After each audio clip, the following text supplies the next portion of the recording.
My first question to you guys is, how did you find Chol Soo Lee as like a subject, or Chol Soo, I guess? Because I guess coming from my own personal background, when I was in elementary school, I was told that there are no Asians in the US before 1965. And then when I was in undergrad, I learned about Vincent Chin, and that was pretty much it. And so to actually watch a film about Chol Soo Lee was phenomenal for me. Something I was kind of wondering to myself, like, why haven't I ever heard of this guy? So, how did you guys find him? And yeah, could you just tell me more about that research process? Sure. Actually, both Eugene and I have known about Chol Soo Lee for quite a long time. We learned about him through KW Lee, the journalist in our film. KW is actually my journalism mentor of 30 plus years, and he's the reason I became a journalist. I met him when I was 18 years old. And really, I think the seeds, though, to make the film about Chol Soo Lee, they weren't planted until 2014. And at that time, I had attended the funeral of Chol Soo Lee. Um, uh, he had died at age 62, and I went to the funeral to both write an obituary for a Korean American magazine I was working for, and actually that's how Eugene and I first met. And also just to check on KW Lee because he was quite anguished that he had outlived Chol Soo. Chol Soo was not only the subject of his stories, but he also became like a father figure to him. Um, so I attended this funeral and I was just struck by the emotion in the space that just felt like it was beyond grief, beyond people mourning someone that they had lost. There were several activists who had taken part in the Free Chol Soo Lee movement there, and one of them said, she regretted that she didn't do enough for him. Another said, in the end, he did more for them than they did for him. And I was really moved by that kind of depth of compassion and humanity because I knew the movement lasted 6 years. And my gosh, that's an incredible amount of just dedication to a stranger, right? To help free him. And then at one point, KW Lee got up and he stood up and he was clutching the Buddhist monk's walking stick that Chol Soo had carved for him. And he was sort of angry. And he said, why is this story still underground after all these years? And he was really lamenting how this very singular story of a movement, a very unique Asian American movement that coalesced around this poor Korean immigrant, street kid, essentially, had all but been forgotten. It arguably is the first successful Pan-Asian American social justice movement of its kind, uniting Korean immigrants with third-generation Asian Americans. It's not even taught in Asian American studies at American colleges and universities. So fast forward to maybe 9 months actually, and Eugene and I, who have worked together as journalists for Korean Journal, we had always enjoyed working together and had shared a passion for really trying to tell complex stories of Korean America or Asian America with nuance and depth. And Eugene also had one foot in the filmmaking world as a film and video editor. And the magazine Korean was folding at the time. So he's like, hey, do you want to make a film together? And at that particular time, even as crazy as an idea as it was to make a film when I had no idea how to make a film, I would say the heaviness that I think that was the feeling in that funeral space, it just stayed with me. And so when he proposed this, I said, well, actually, somebody needs to make a film about the Chol Soo Lee story. And so we both knew we had to dive in. It felt like our generational responsibility. We just could not allow this story to stay buried in history. And we knew that it could be tremendously impactful and consequential to tell it anew today. Anything to add, Eugene? No, I mean, I'll just add that yeah, I was working as a video editor at the New York Times at that point, and I was really bemoaning the lack of opportunities to work on the kinds of stories that Julie and I had worked on together at Korean Journal, which is the magazine. So So yeah, so this was just a tremendous opportunity to be able to sort of be in this in the film space and bring forth this story while working on bring forth this story that's just, I mean, that we just both feel was so important to bring back to our community, really, ultimately. Yeah, I think that's really wonderful. And I guess this is maybe more of a Eugene question then. I noticed when I was watching the film that there are a lot of personal interviews, like with KWE, but the film mostly relies on like the sort of PBS style archival evidence. So I was just wondering, why did you choose to go through that route, instead of perhaps having more anecdotes or making it more, yeah, I just why would you why use the archives as the main form of evidence for the film? Yeah, I mean, I think it's because of the power of the archive itself. I mean, I think for both Julie and I, when sort of we first saw these images, I mean, you're just struck by this footage of like I mean, you're Korean American, so I can use the word halmonies, like grandmas, like just Yeah. sort of holding these signs, marching in lockstep with people a couple of generations younger across vast gulfs of differences in culture and language and an approach to these kinds of questions and viewpoints. So there was just something about that was just so immediately striking that it just felt like, okay, the archive really it was sort of a key part of what we were going to do, no matter what the eventual structure of the film ended up being. And I mean, if I could just talk a little bit about the process of getting that archive too, I think that informed our decision making there and really made us appreciate how valuable it was, because this archive wasn't kind of in like an official archival house or anything like that.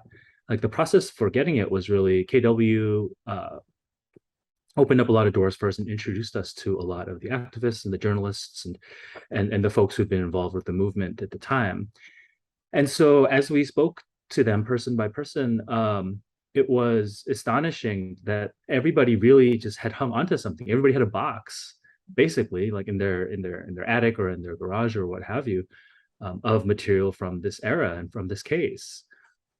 And in many instances, there's these beautiful posters of protest posters of the era, petitions or what have you. And in some cases, there were videotapes and audio tapes that were part of this too. KW Lee himself hangs on to everything, really. Oh, I mean, like he's just like that. But also just have to mention Sandra Jin, who was a television journal reporter at the time, who made a magazine piece in 1983 about the Chol Soo Lee case. Now that ended in his release, so it was kind of the happy ending there. But she and KW and everybody else kind of knew that there was this long story after his release too. And she and KW both kind of kept kind of reporting on the story, essentially, like, recording new interviews, just um, collecting more material, because I think both of them sensed that there was more to tell. And so as we kind of were able to sort of find all this material, it just really was incredible to find essentially what was like a community archive or like an underground archive of this material. And it speaks to some of these questions, I think, that people ask now about who should tell whose stories and who has a right to sort of be in those spaces, because whatever one might think of that perspective, this was an example where the community itself recognized the value of this story. And the community, individual by individual, decided to keep this footage, to archive this footage, essentially, because it doesn't become archival footage unless someone decides to archive it. And so if it wasn't for that decision that everybody had made, I mean, there would be no sort of film that we would have to have. And so that was kind of the miracle archival find for us. And to just sort of honor that and to honor what everybody had done, it just felt right to kind of extend on that work and build on that work. I mean, I'll just add also, like, the pandemic forced us to sort of shift gears as well to a certain extent, because I think we were planning on doing sort of more kinds of shooting and whatnot, more interviews mostly, and there might have been kind of, like you said, more anecdotes that might have come out of that and whatnot. But really, once we pivoted and decided that we couldn't risk anybody, by shooting with them and filming with them, like the value of the archive just became all the more like evident, really. And we just really embraced that identity for our film.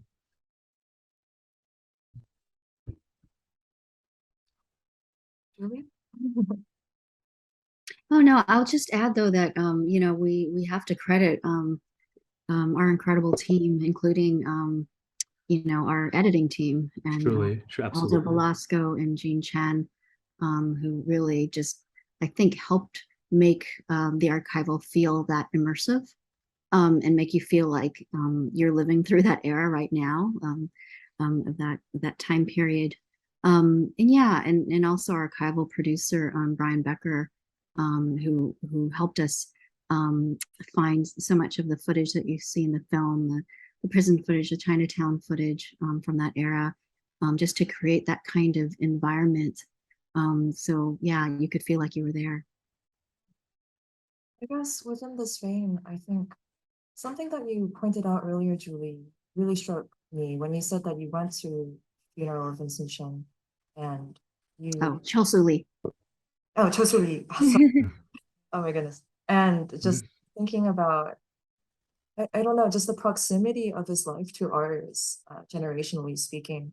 So, and related to this, like choosing which pieces of the archive you might want to use. So, how did you decide to end, like where to end your research process? How did you decide this is where the film needs to end as well? Oh my gosh, when to stop researching? That's a tough one because we're also journalists by profession, and that was always a tough thing to call.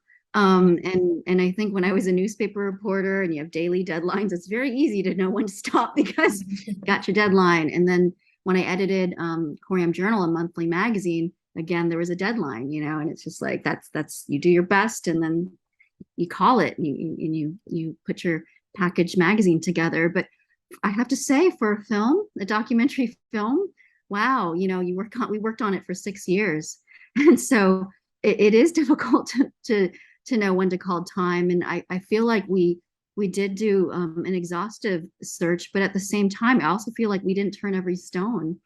And it's funny because after the film came out, you know, then sometimes then people, as they find out about it, and then you discover activists you had never heard of before, you know, and they're coming forward and they're telling these stories about Chol Soo Lee, and you're like, oh my gosh. And so yeah, but I think you just have to do the best you can.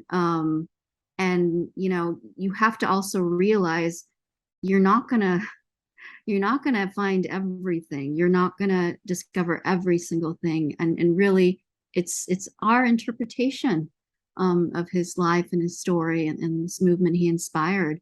I will say this though, I think Eugene and I did feel a nagging insecurity about doing justice to Chol Soo's story and getting his voice right and what he would want to express in talking about his own life. Um, and it really was when Sebastian Yoon, our narrator, joined our project just last fall, actually. It actually felt like things fell into place, like everything fell into place. Um, and, you know, yeah, I mean, if you don't mind, I'd love to talk more about how he got involved. Um, you know, it was our producer, Sue Kim, who just by some kind of incredible instinct she had discovered Sebastian. He was speaking at an event for a documentary series called College Behind Bars, which follows incarcerated men and women as they're allowed to pursue college degrees from prison. And Sebastian was one of the people that they followed.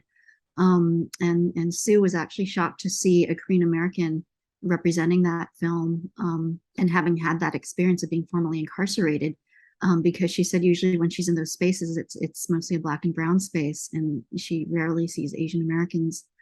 Um, and she was just so moved by Sebastian as he was speaking, and like he had this honesty, this openness, this genuineness. She also feel like he had some quality that reminded her of Chol Soo Lee, that innate friendliness that KW Lee talks about. Um, and yeah, I think she was almost moved to tears, honestly. And she told Eugene and me later about him. We watched the series ourselves, and we're equally blown away by him. And then she reached out to him to see if he would um, engage with us to work on this project. And fortunately, he was very open. And he was surprised to know that an Asian American team was working on a film about a formerly incarcerated Korean American. Yeah, he was just immediately interested. And we showed him a rough cut of the film. We sent him Chol Soo Lee's memoir and some of Chol Soo's interviews. And he said the story of Chol Soo Lee resonated with him quite deeply, and he could connect to Chol Soo Lee. And so that's why he wanted to work with us. And he actually not only narrated for us, but he collaborated with us, Eugene and me, on the script, on what Chol Soo Lee says in our film.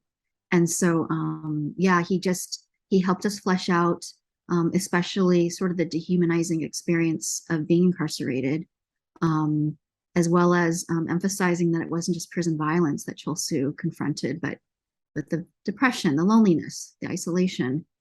And yeah, I mean, he had to dig really deep, to be able to identify with Chol Soo Lee and what he went through, and in a way also revisit his own trauma of being incarcerated.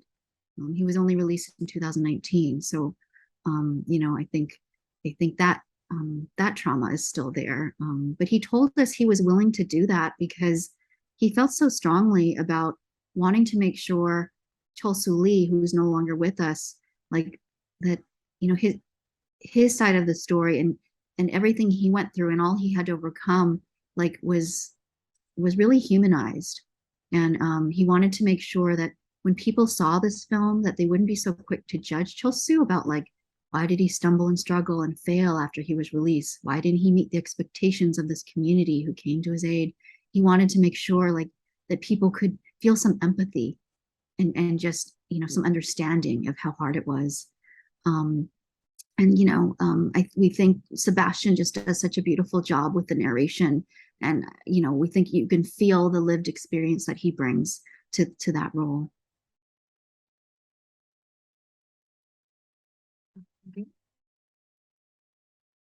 Well, I just, I can't say enough about how much Sebastian really added to the project. I mean, honestly, I just kind of want to kick it back to Julie and talk about this other connection with Sebastian. Not to put you on the spot, Julie, but when it comes to Sebastian, it's just, I mean, I feel like that, yeah, hearing the full sort of story of him just really, I don't know.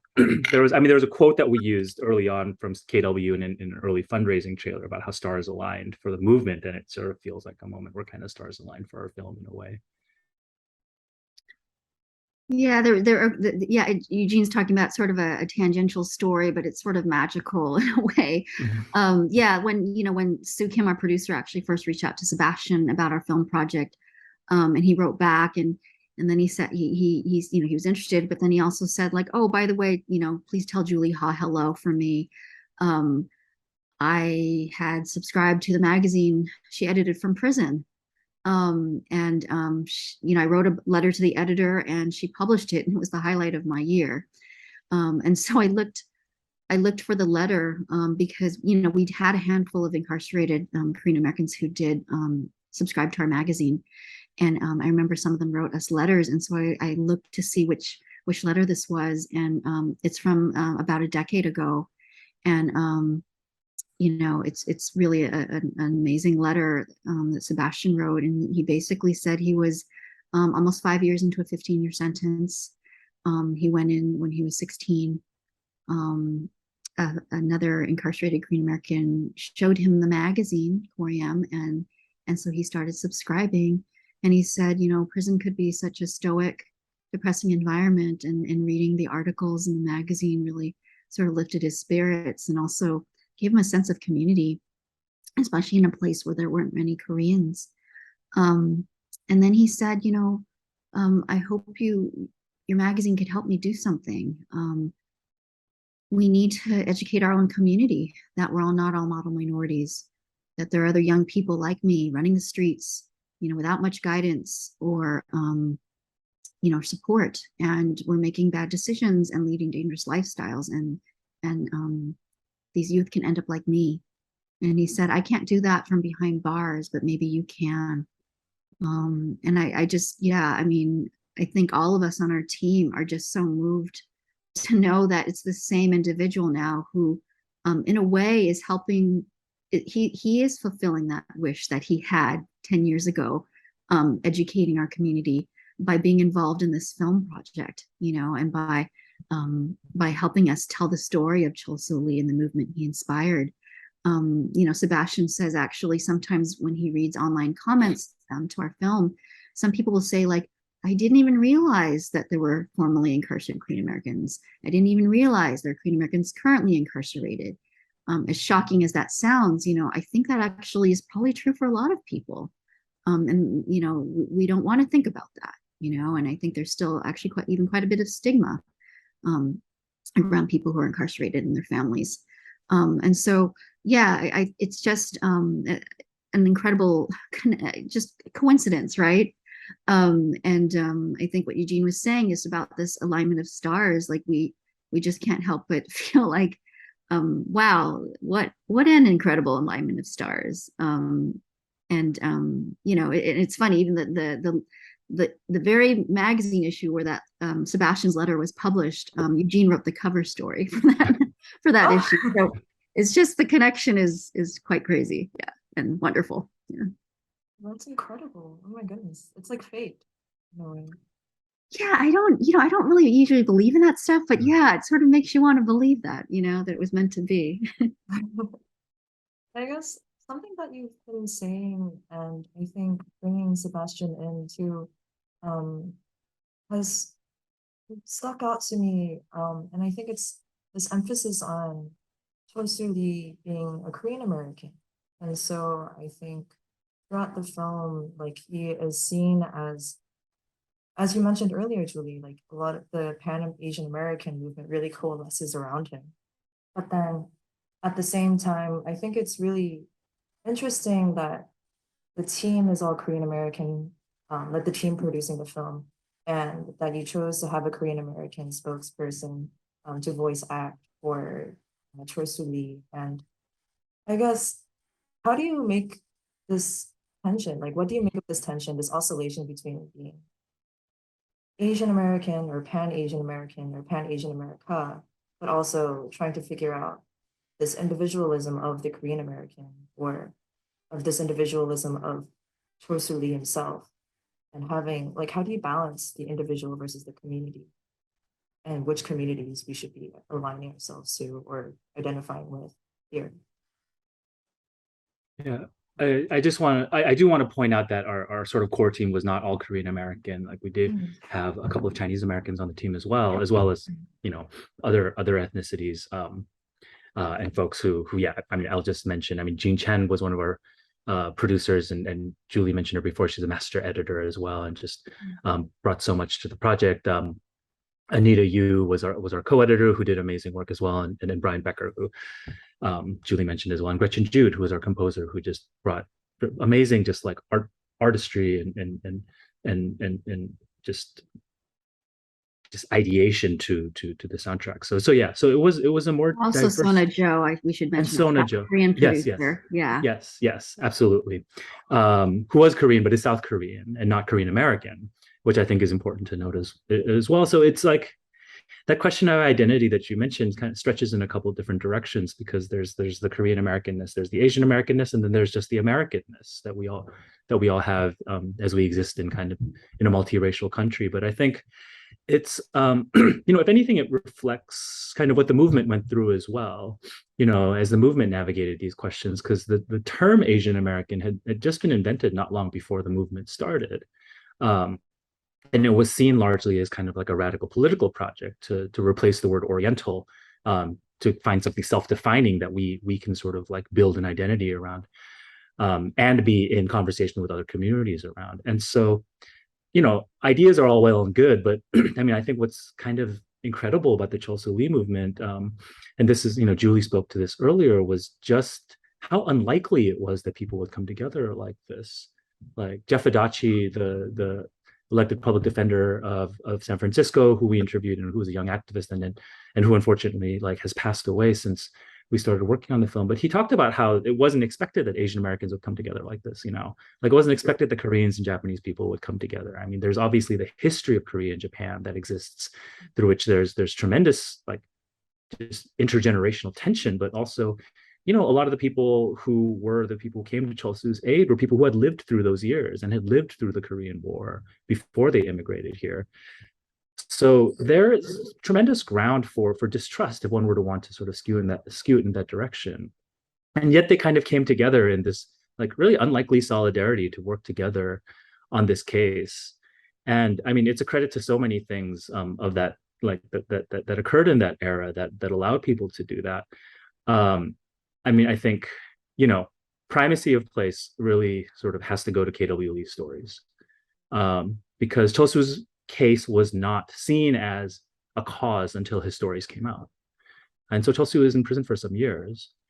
But once KW Lee's stories came out, they did a couple of things. One, they humanized him and told his whole story, which people could connect to, particularly the immigrant population, and anybody who'd been an outsider. And two, they politicized him in this way that connected what Chol Soo had been to larger struggles going on at the time. So it wasn't just the case of like a kid kind of like screwing up. It was a case of institutional racism and failures that happened at several points because of his race, because he existed at this intersection of being a person of color and being poor. Like when race and class kind of break the wrong way for you, what can happen in this country? And Chol Soo's story was one of those. And so for the younger generation, like the really radical third generation Japanese Americans who in their family histories, of course, had, internment in concentration camps during World War II for many of them in their families' histories. It was a way to connect to larger struggles. It was a way to connect to the prison liberation movement at the time, which was really, really just a powerful political force at the time. It was a way to sort of take all the ways they've been inspired by protesting against the Vietnam War and being inspired by the Black Panthers and the civil rights movement, and taking all those questions and applying it to like their own community. So all of those things kind of coming together created this moment that really was singular, but also just was this one incredible example of what Asian America could be. It felt like for many of them, I think. I'll add. Oh, sorry. I should talk about the church too, but I don't know. It's that can be. I can talk about that later. I feel like I've already talked enough. You can mention it. Well, I mean, I just want to mention the Korean church because the Korean church doesn't, is seen, I think, especially with all of us being Korean Americans, we have a certain impression of what the politics of the Korean church, particularly older Korean Americans and Koreans might be in the church. And it is a credit to the organizers who are there from the Korean community, JU and Grace Kim, quietly Luke Kim. I mean, people who were part, and KW Lee, people who were part of the Korean community in Sacramento and part of the Christian community who were able to mobilize people in this way, and just talk about Chol Soo's potential and all the potential he'd lost, but everything that he could do in his life in a way that really resonated with people.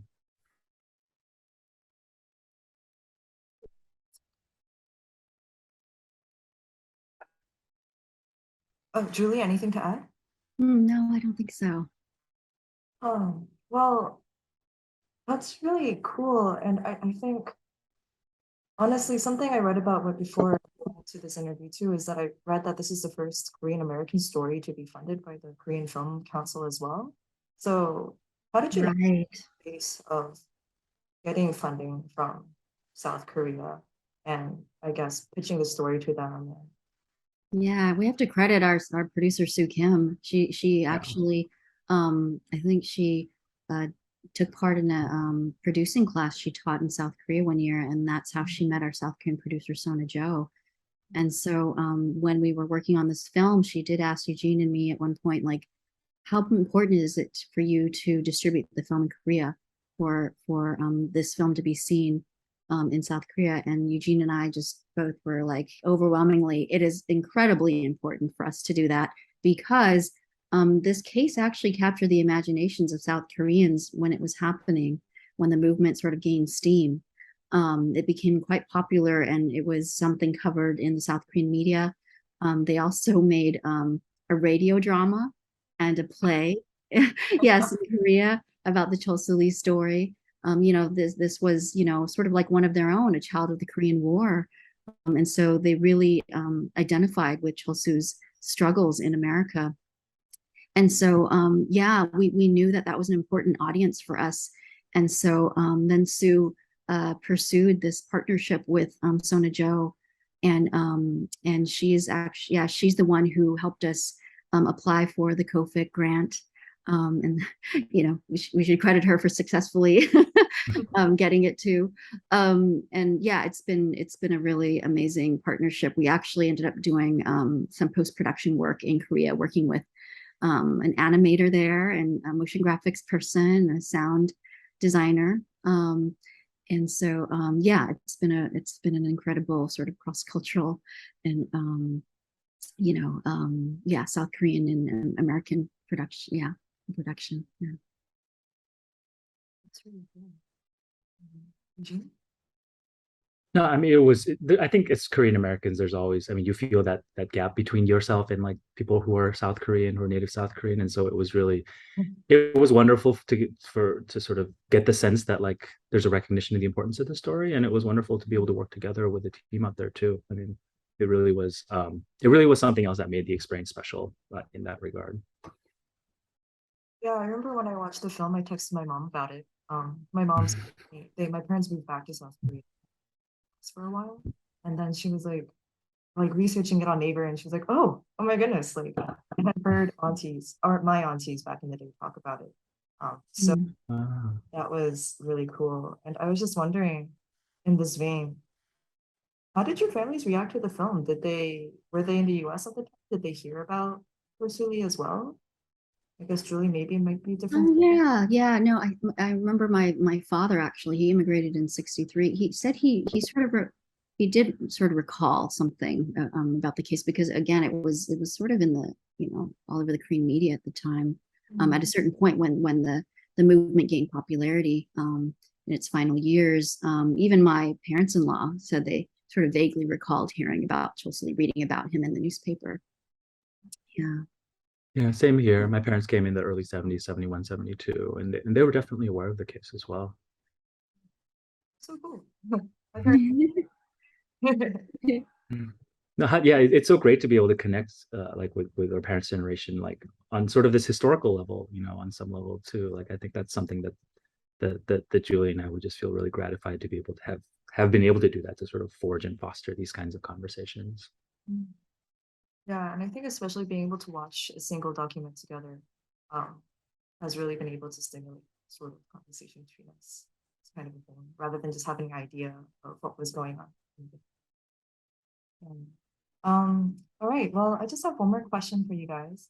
So as we kind of touched upon earlier in the conversation, your film is opening in San Francisco later this week. It's Chol Soo's like home ground. How do you guys feel about it? Oh, wow. We're really excited. We're really grateful. We did show the film in San Francisco earlier in May at CamFest, but this is our theatrical release. And so we're so appreciative of even the chance to show our film theatrically. You know, for a film, a documentary film centering an Asian American story, to be seen at the theater like this. Yeah, we're super grateful. We have a great distributor, Mubi, who really believes in our film, really believes strongly in our film. And so we're very grateful to have this kind of platform and opportunity to show it this widely. Jane, any last word? No, I mean, if our movie had a hometown, it's San Francisco, certainly.